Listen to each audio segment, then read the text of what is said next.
Всем привет! Today we are going to rank Russian grammar. Don't worry, it's just a fun video, so please don't take it too seriously.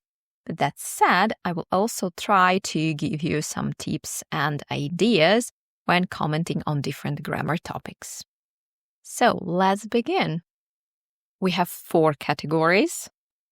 Заноза в заднице, which means pain in the ass. Ломает мозг, mindbender. Можно пережить, manageable. And the last one, пустяки, a piece of cake.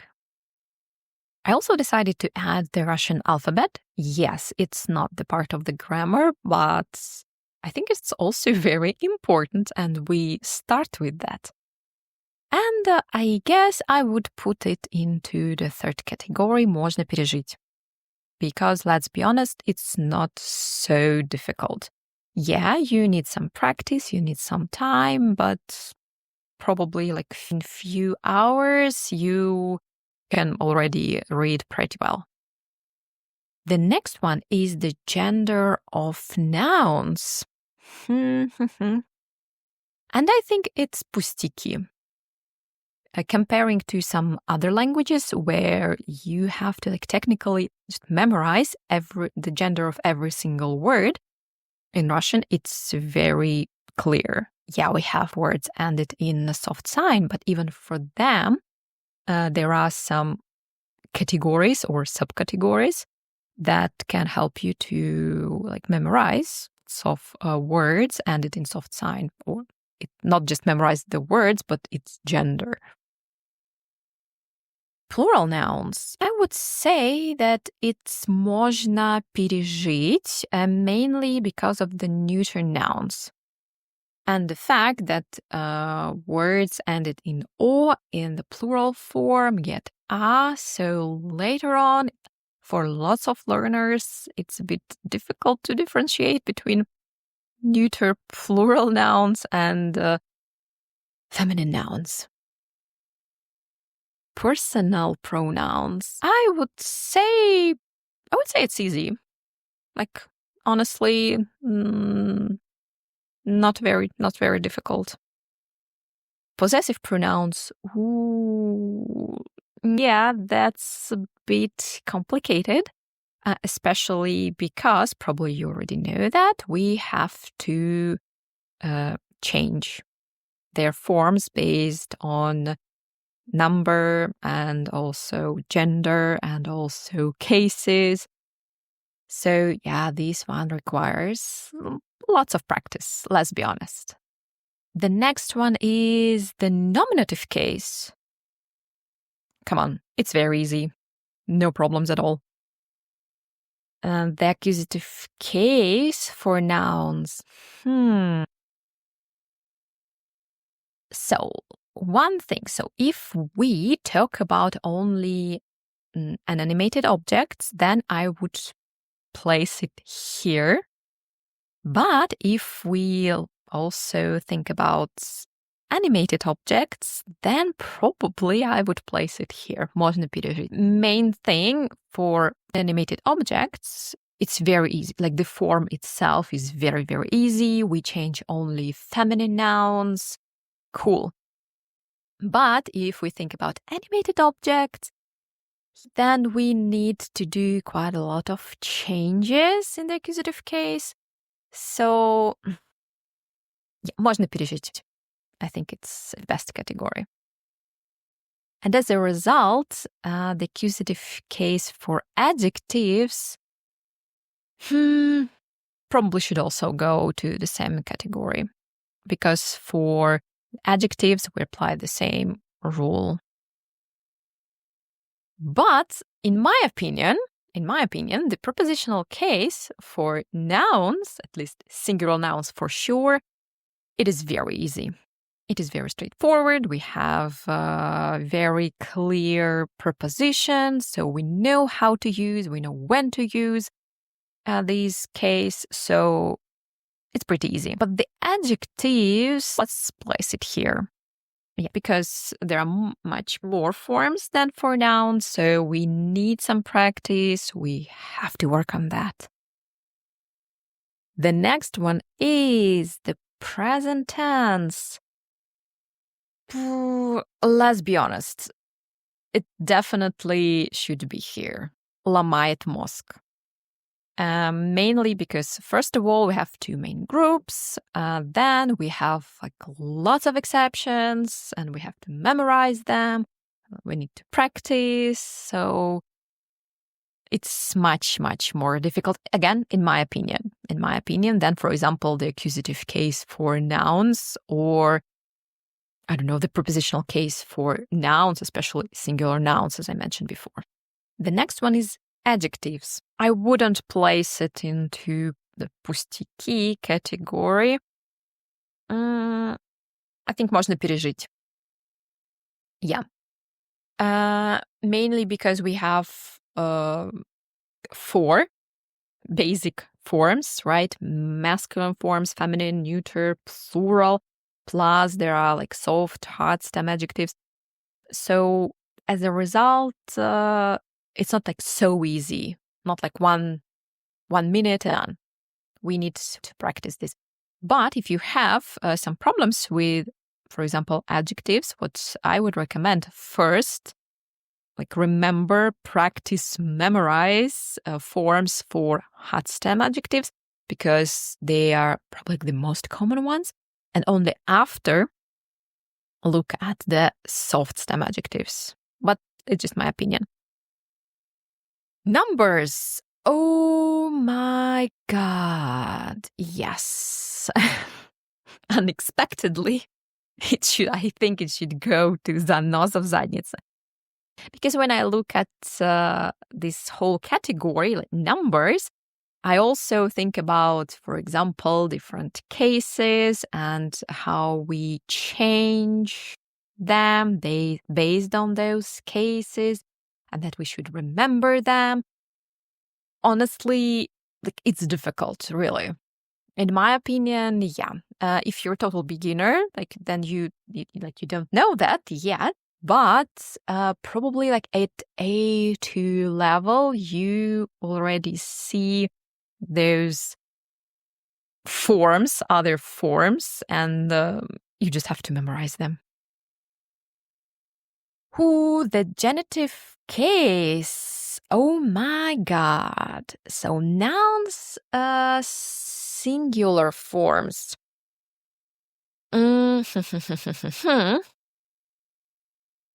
So let's probably put it here because singular forms, they are quite easy, let's be honest. But plural forms, I'm sorry, but it goes to занос в заднице category. There are so many endings. It's just insane. Absolutely insane. The genitive case adjectives, I guess it can go, here. Можно пережить. It's fine. It's not such a big deal. The dative case nouns. I'm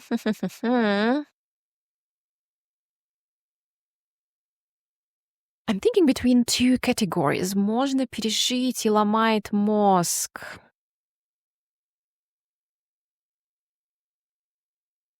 Well, we have one preposition к, and that requires this case.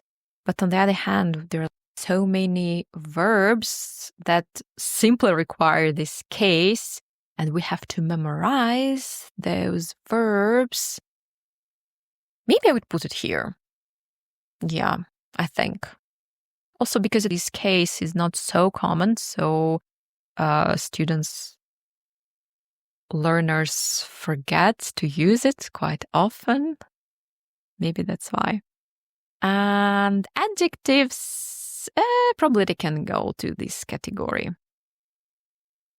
Now let's talk about the past tense. In my opinion, it's so easy. It is very easy. That's why if you're a total beginner, I recommend you to start learning the tenses with the past tense. 4 forms, very easy to remember those forms, very simple rule how to make those forms. So yeah, this is, I love the past tense, honestly. Also, I think probably the conditional mood can go to this category because in the Russian language, it's so simple. So you have бы plus verb in the past tense. Cool. The instrumental case for nouns.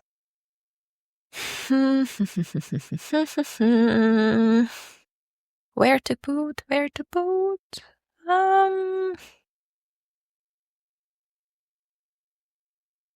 Maybe here. First of all, because we have those special forms for nouns ended in soft sign. Again, we all the time forget about those forms, but also because as we have with the dative case and actual accusative case as well, we have this problem that lots of verbs require this case, but there are no signs of that. So we have to memorize those verbs. And for some people, it's difficult. And it's okay. The instrumental case for adjectives.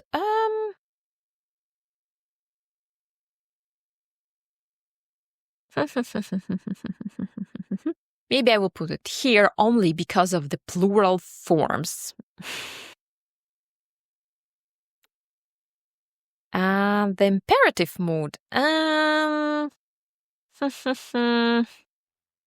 Probably I would place it here because... Oh no, wait. No, let's put it here. Because even though it's not so simple, it's still much easier than some cases or some other forms, and much easier than numbers. The future tense. So if we are talking about the future tense budu plus infinitive, then obviously it's very easy. But also if we think about perfective verbs and their future tense, in my opinion, it's also simple. So if you can conjugate those verbs, then you're fine. Oh my God, perfective and imperfective verbs. Yes, obviously. It goes to this заноза в заднице category. Maybe I don't even need to explain, but honestly, it's difficult. Yes, it's difficult. It's pretty complex. So don't expect it to be like fast and easy because it's not. Let's be honest. The next one is reflexive verbs. I guess I would put it into Lamait Moss category. For lots of people, it might not be so obvious why some of the verbs are reflexive and why some of them are not. When to use, how to use them. So it's not so easy. Verbs of motion. So the basic ones, it's идти, ходить, ехать, ездить. Yes, of course, it should be here. Maybe the whole category was created just for the verbs of motion. I guess I don't need to comment on that because if you started learning it, you understand this completely. Verbs of motion with prefixes, on the other hand, I would put it here. Because if you understand the concept of verb aspect, then like the idea of using different verbs of motion with prefixes, it's very important, it won't be difficult. Yeah, you need to memorize the meaning of those prefixes, but that's not so difficult. Comparisons.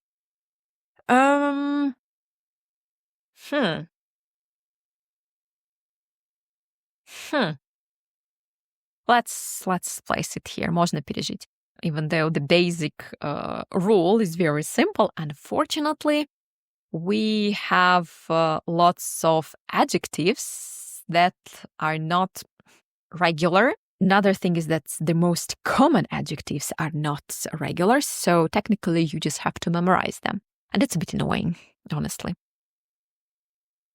Adverbs, well, in my opinion, it's pustiki, it's so easy, just have this o and that's it. Modal verbs, Those нужно, надо.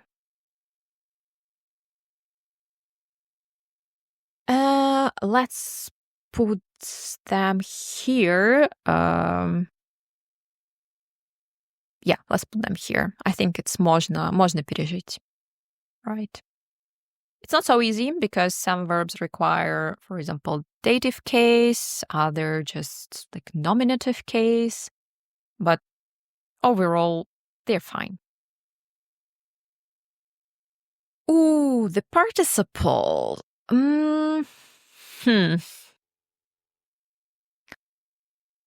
I guess most of my students would say maybe the nose of задница. But I would say just ломает мозг, simply because we have them in the present tense, in the past tense, active past. The verbal adverb. Maybe I would place it here as well, but again, only because of number of forms that we have for them. So, here's my list of the Russian grammar. What do you think? Which grammar topic are you studying right now? And which category would you put it into? Let me know in the comments. Thank you for watching and see you in the next video. Пока!